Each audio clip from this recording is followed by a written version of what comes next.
Paramashivoham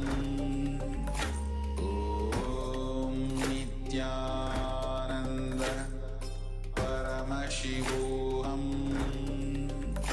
Om Nityananda Paramashivoham Om Nityananda Paramashivoham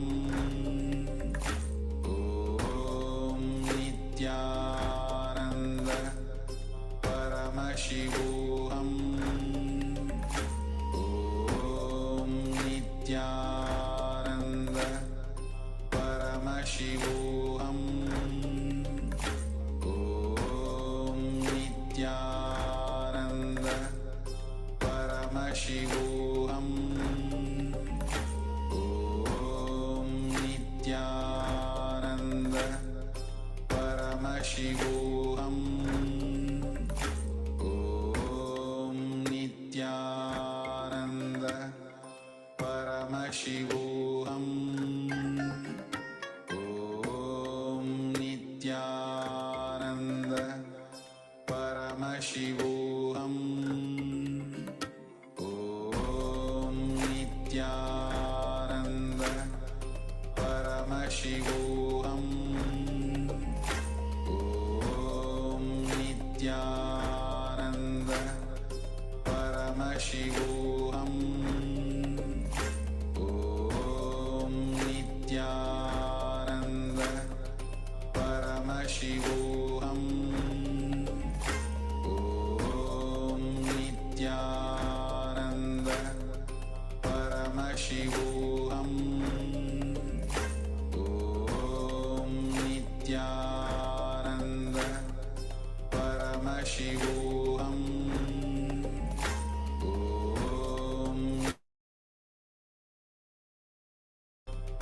Paramashivoham Om Nityananda Paramashivoham Om Nityananda Paramashivoham Om Nityananda Paramashivoham Om Nityananda Paramashivoham Om Nityananda Paramashivoham Om Nityananda Paramashivoham Om Nityananda Paramashivoham Om Nityananda Paramashivoham Om Nityananda Paramashivoham Om Nityananda Paramashivoham Om Nityananda Paramashivoham Om Nityananda Paramashivoham Om Nityananda Paramashivoham Om Nityananda Paramashivoham Om Nityananda Paramashivoham Om Nityananda Paramashivoham Om Nityananda Paramashivoham Om Nityananda Paramashivoham Om Nityananda